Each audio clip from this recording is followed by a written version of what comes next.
মিশিগানের governor Gretchen হুইটমার ঘোষণা করেছেন saving মিশিগান্ডার্স মানি plan, যার মাধ্যমে সিনিয়র নাগরিকদের কর প্রত্যাহার, স্কুল সরঞ্জামের সেলস ট্যাক্স হলিডে এবং সরকারি স্কুল শিক্ষার্থীদের জন্য বিনামূল্যে খাবারের প্রস্তাব রাখা হয়েছে।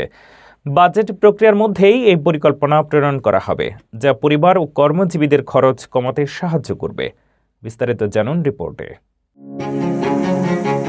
মিশিগানের গভর্নর গ্রেচেন হুইটমার নতুন কর ছাড় এবং খরচ কমানোর উদ্যোগ নিয়ে তার সেভিং মিশিগান্ডার্স মানি প্ল্যান ঘোষণা করেছেন। এটি তার শেষ বাজেট সুপারিশের অংশ হিসেবে বুধবার মিশিগান সিনেট ও হাউস অফ রিপ্রেজেন্টেটিভসে উপস্থাপন করা হবে।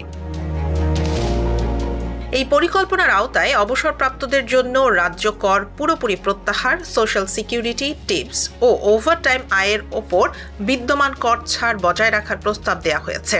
পাশাপাশি স্কুল সরঞ্জামের ওপর নতুন একটি সেলস ট্যাক্স হলিডে চালুর কথা বলেছেন গভর্নর হুইটমার। এর ফলে অনলাইন ও সরাসরি কেনাকাটায় পোশাক, শিক্ষা উপকরণ ও কম্পিউটারের মতো পণ্যের কর ছাড় মিলবে।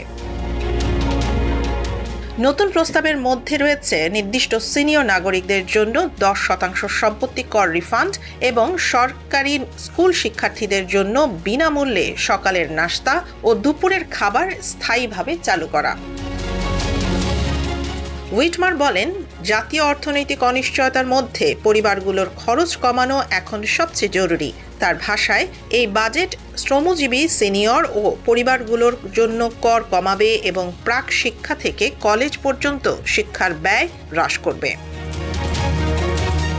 পরিকল্পনায় আরও রয়েছে free pre kindergarten, high school পাশ করা শিক্ষার্থীদের জন্য 2 বছর বিনা টিউশনের কমিউনিটি কলেজ, মিশিগান রিকানেক্ট এবং মিশিগান অ্যাচিভমেন্ট স্কলারশিপের মতো কর্মসূচিতে অর্থায়ন অব্যাহত রাখা।